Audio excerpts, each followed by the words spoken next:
nhớ rồi chỗ bây giờ nó cũng giờ tiệt mua trồng thế chế thế li mua cho nhiều nó cho tôn nó cho sửa đời sáng nó nè chỗ bây giờ từ đó này cũng chỉ tụi này rồi tụi xây vô nè có xe rồi chả chuyện gì kìa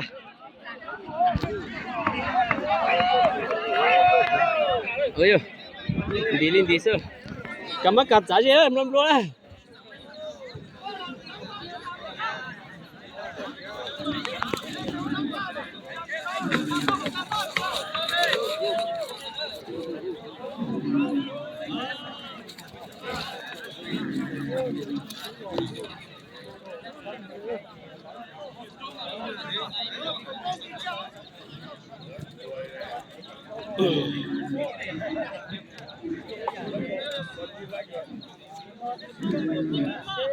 cho kẻ mình chỉ là thế đó ôn nữa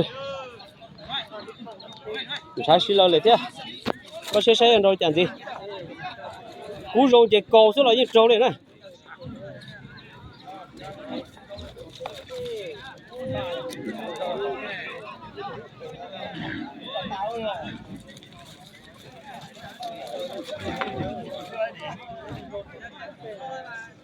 thì bắt đường rồi rồi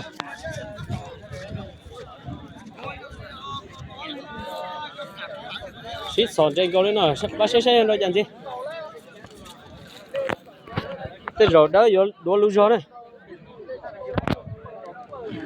đấy lú gió đàn đấy rồi đã giờ như cú thế đây giờ như tổ này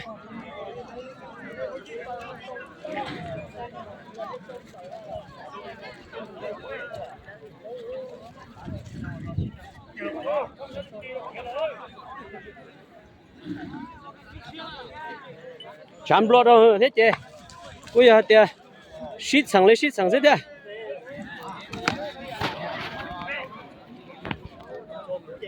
thế chưa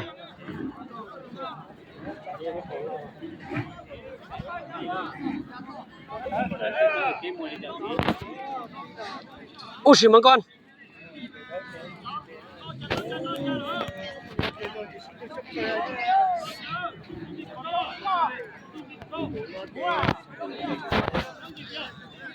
cô giờ thì nhiều khó lon na thâu thế chỉ chạm lúa cưng cô đấy cô giờ thì shit sang thế chỉ trong đâu đây sẽ xây đâu chẳng gì này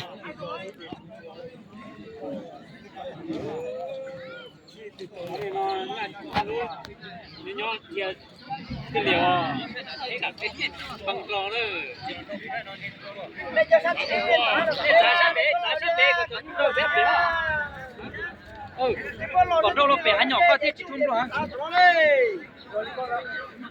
giá sát tí này cái này đây tá là to thế này tá là tí này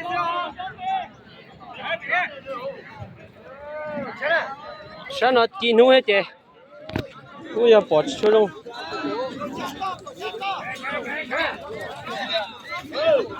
tá bên này là thế giá là bé đó giá là tao thêm nha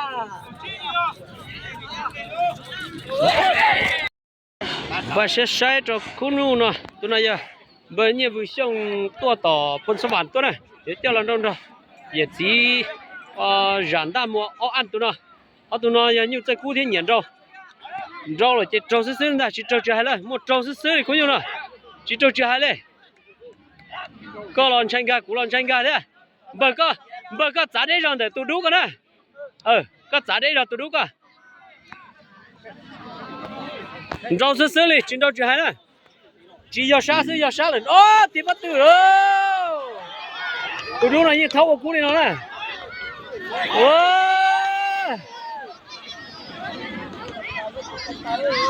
dàn kia lên nó này hàng tay rồi lên chế cho lần đâu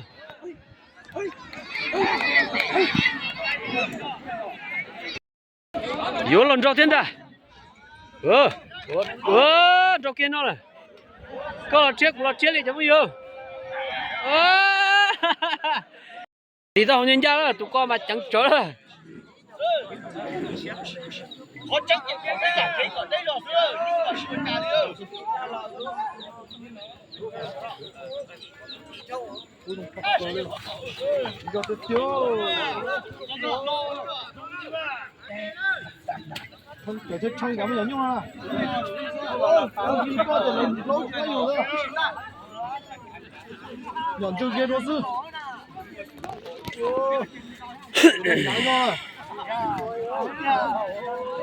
선생님 좀 또. 엄청 배송 연중.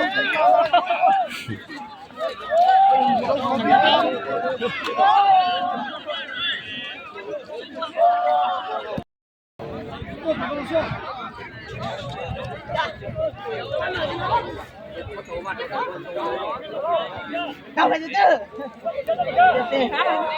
sao mà tôi hát về đâu đi cứu mua gì cứu bỏ vô sao mà tôi lên kia lên đây à?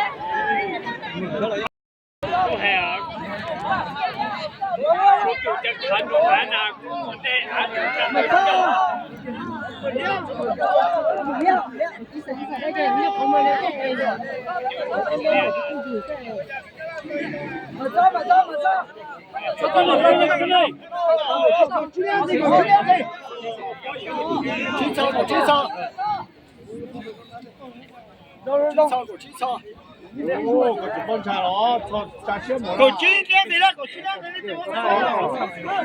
Con thì của dơ lúa. Cổ chi em thì, cổ chi em thì. Tuổi liên không có. Một sao?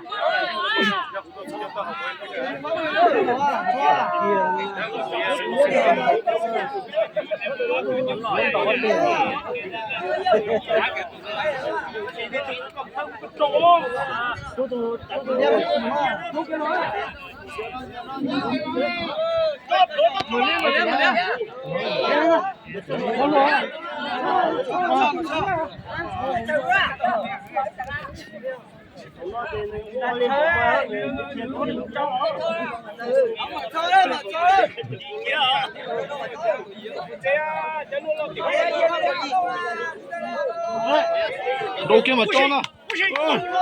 Chỉ cho hắn rồi. Trời lông. Phạt đi rồi. Cái khé gì không? Cái nó mình nhung món.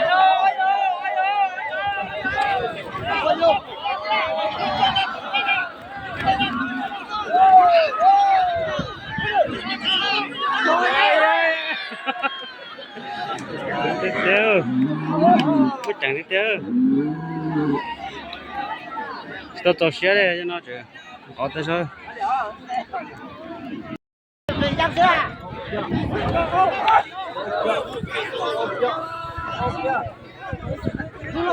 hủ yêu hay hủ yêu? Hủ yêu. Hủ yêu.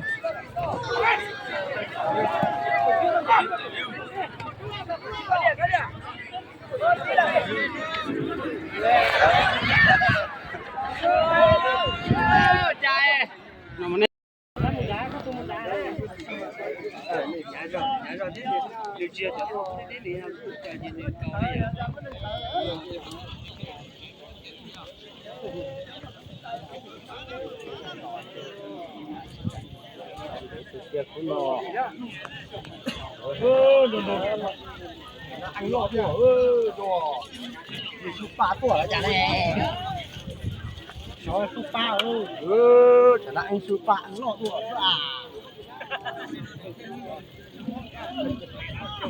tên số 3 đâu chả này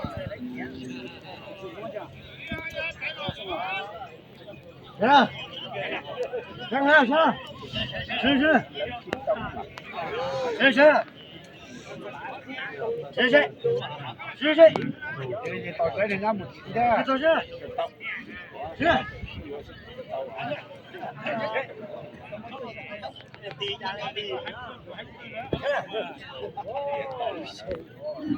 Ta đang trong mà kêu.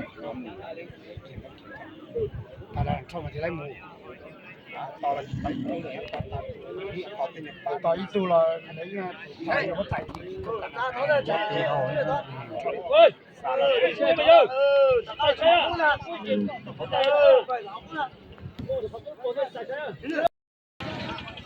nhớ rong ít trồng phong gì cho sai sự đây tôm té này cũng chỉ tao là thấy nhiều sinh trào đó này sai lại thế nó nào cũng giờ thì và tôi chính rằng cái một tú tìm bề lầu thế nào thì để cho dùng cha mùa là sao là tụi nó cho tôi cho hậu phụ sản nó này cho tôi nói tôi nhớ cho hậu rõ này giờ bao nhiêu nó kỳ ra tụi ba sẽ ăn rau đi chả đâu biết sai rau sữa này chỉ hay chín rau đấy này cô nào tụi cha kia lần nữa này nó kỳ ra nhất cho hậu rau phụ sản nó tụi ba sẽ ăn rau chả đâu biết sai cha kia lo lên nó này chút kia rồi vô lo thế này rau kia lên nó này có té con lên này và sẽ nè cũng như là mặt rau sữa lên này đa cứng trở này tất mà đa cua giờ thì cua lú và con số này ăn rau kia nào luôn mình bay thế này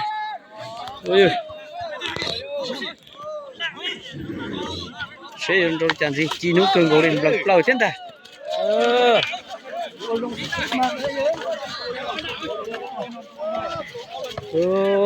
lụa đâu hả?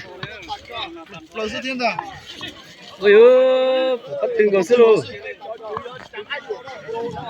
Thế đây này, giống chả mua na salad nữa.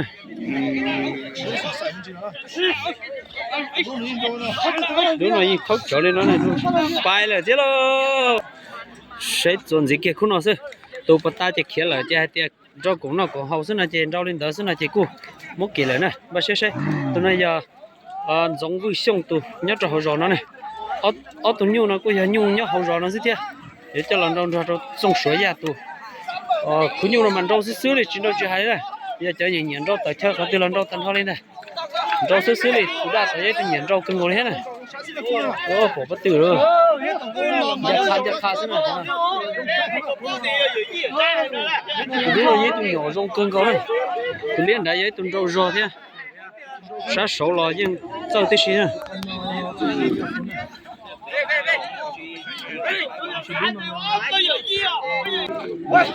Rau kia rồi, ôi ơi, lại khăn rau ít xí nào, trên câu thế, ôi ơi, mình chống đâu, đi đâu, thì thay trái rồi, chống bây giờ mình chống rồi, ôi ơi.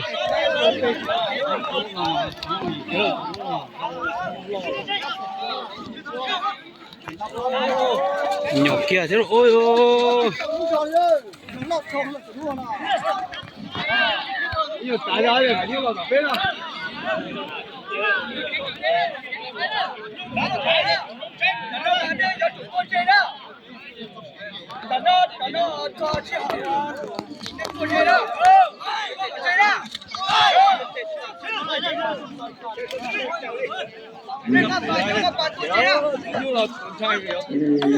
Thì có từng người sao?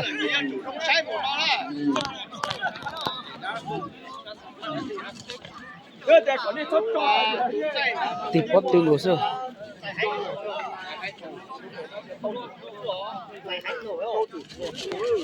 Ô, lúc này kháng chịu gì kia, to kia phá rồi, to đó. Ôi ô, phá ô, to luôn, phá ô. Đó kia rồi, lại kháng rộng đâu tụi nó.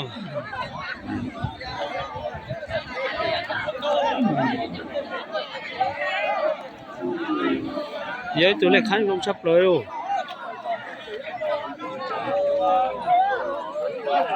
Dân kia nó đây. Trâu kia tụi nó plá hả? Cho kia nó là chỗ kia. Tiền